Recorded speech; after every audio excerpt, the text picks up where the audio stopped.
Now you have first selected any origin and then different set of planes. In this we have selected 001 planes with different set of 001 planes. So from this origin we have drawn normal to these set of planes, and we have seen that the direction of this normal is in above direction. Now to uh, to draw the reciprocal lattice of this lattice, we have drawn a normal, but the length of this normal is 1 upon d100, where d100 is the interplanar spacing of these planes.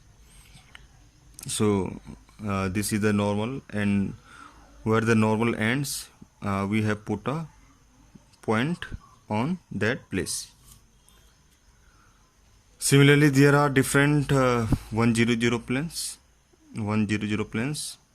this one, this, and this, and from this origin we will also draw a normal to these set of planes.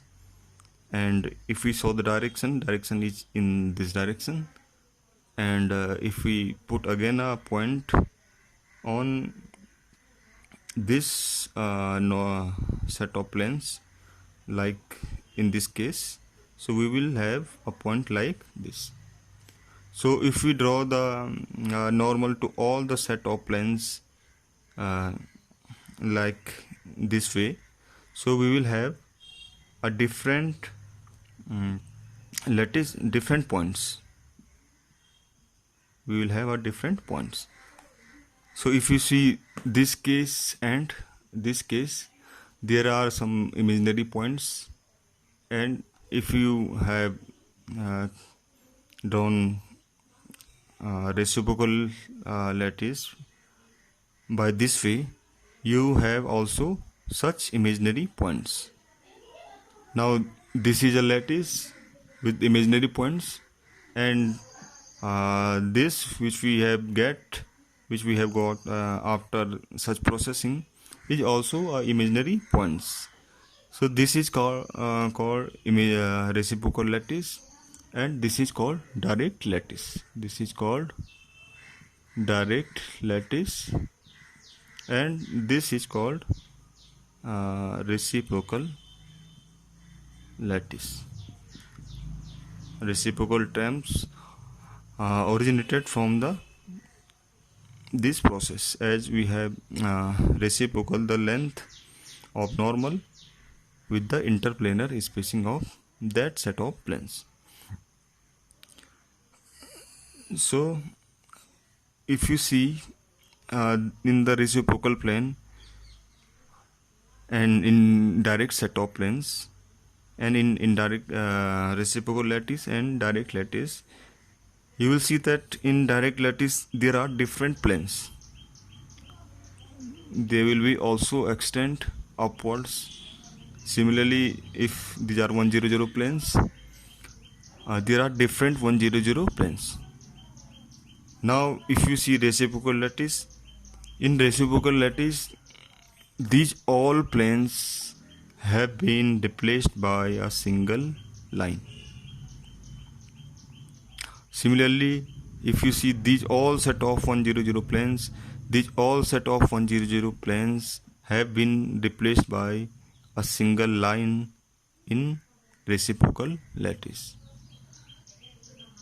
So the complex and different set of planes has been replaced by a simply a line in reciprocal lattice. So reciprocal lattice simplify the complexity of any crystals in some manners. So this is the method to draw the reciprocal lattice, and in this way you can draw reciprocal lattice of any crystal or any lattice. So this is called direct lattice, and if you have processed like this way, So you will have also imaginary points, and these are like lattice points, like in this figure.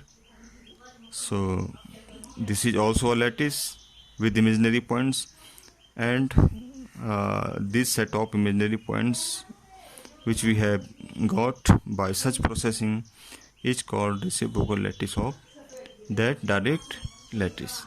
So benefit of this reciprocal lattice is that in direct lattice there are different set of particular planes, and it is very complex to visualize all these planes. But in reciprocal lattice, all set of planes have been replaced by a single line. Similarly, another set of planes have been replaced by a single line. So the reciprocal lattice change this complexity to a simplified way, and there are many benefits of reciprocal lattice we will discuss later.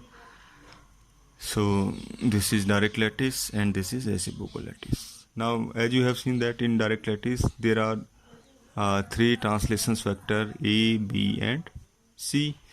Similarly, if we have drawn reciprocal lattice of any direct lattice, we will have also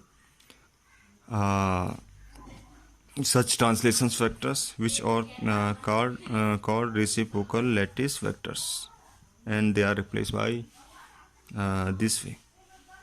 So these are the translation vectors for direct lattice, and these are translation vectors for reciprocal lattice, and also called reciprocal lattice vectors, and these are called direct lattice vectors.